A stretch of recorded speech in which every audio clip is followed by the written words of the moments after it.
నువ్వుపా మన ఇంట్లో ఫంక్షన్కి మనం అలిగితే ఎట్లనే నువ్వు అట్లా చిన్నపోకు.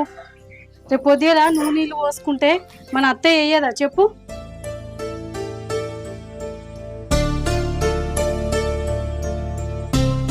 పిన్ని నువ్వేం మనసులో పెట్టుకోకు పిన్ని, మేమంతా చిన్నపిల్లలం.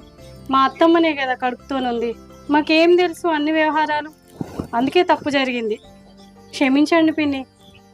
అత్తమ్మ ప్లీజ్ అత్తమ్మ, నా కోసం ఇక్కడ ఉన్న జరిగినాయని మర్చిపోద్దమ్మా. మర్చిపోయాక రా అత్తమ్మ ప్లీజ్. వదినే ఇక్కడ జరిగినాయని మర్చిపో ప్లీజ్. రండి, అక్కడ మన కోసం అందరూ చూస్తున్నారు. అయినా అత్త నీ కోసం దుబాయ్ నుంచి సెంటు తెచ్చిన, అది ఒక్కసారి పుస్ పుస్ అని కొట్టుకుంటే 2 రోజుల వరకు వాసన పోదు తెలుసా. ఏంటి మన ఇంట్లో ఫంక్షన్ కు నువ్వే వెలుగుతావా?